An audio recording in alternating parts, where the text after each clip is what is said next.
11. The Kindness Project. If we are to have real peace, we must begin with the children. Mahatma Gandhi. I teach the high ability section of the 3rd grade students at my school.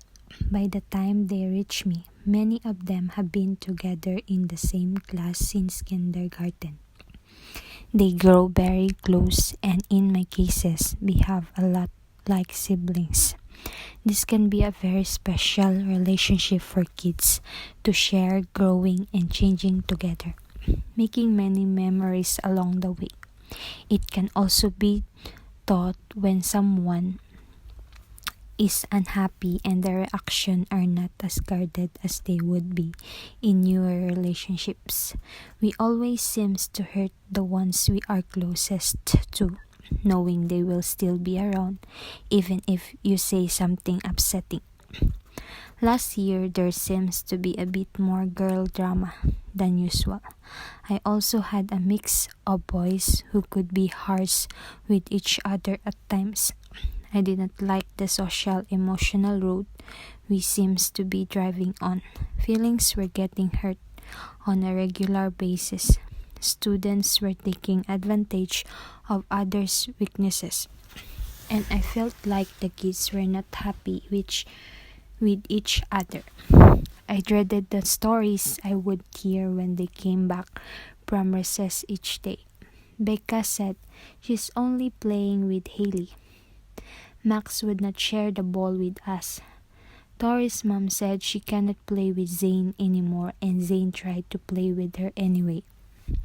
I often launch discussions and class meetings with books so I can relate what I want to talk about with characters and their situations.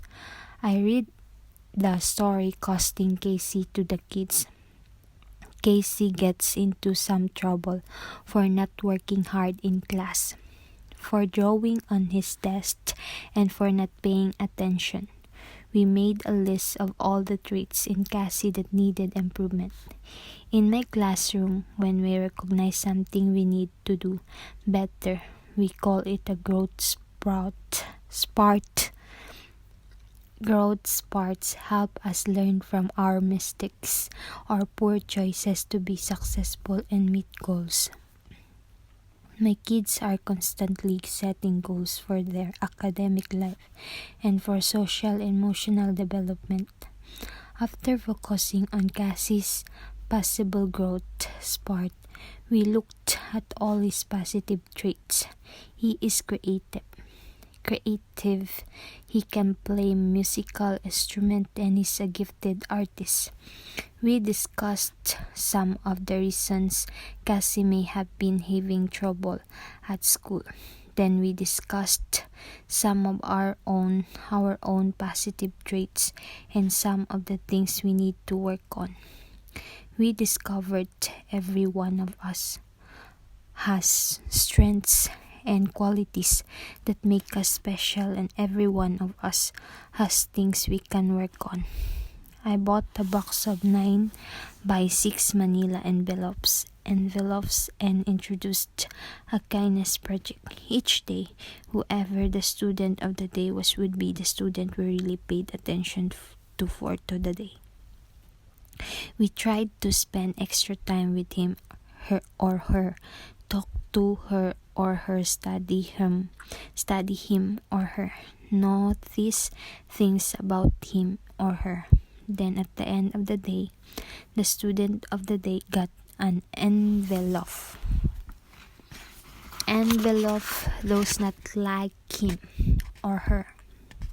But when they read positive thoughts from that person, that students know they are admired for something.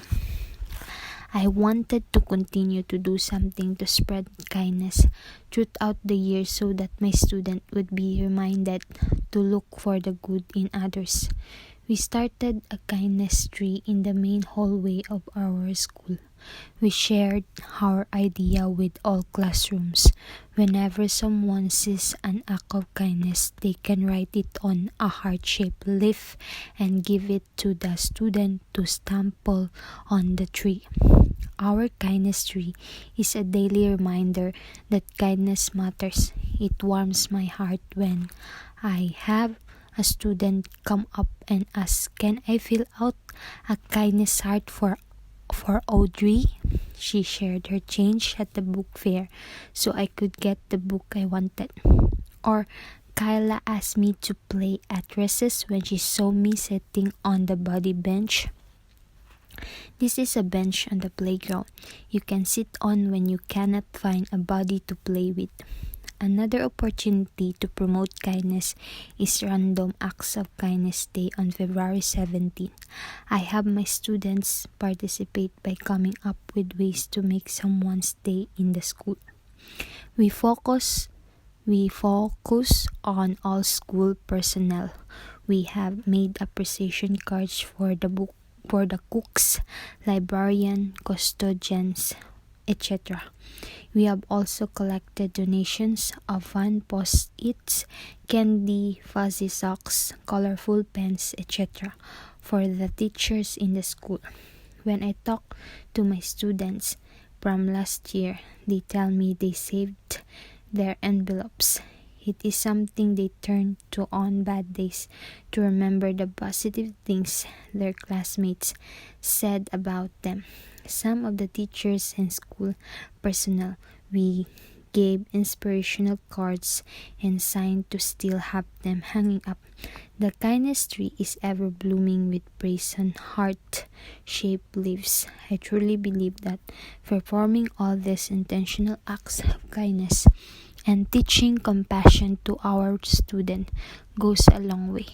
It seems like we often focus on an anti-bullying curriculum, but I like the positive slant of always seeking ways to be kind and encouraging to others by Shannon Anderson.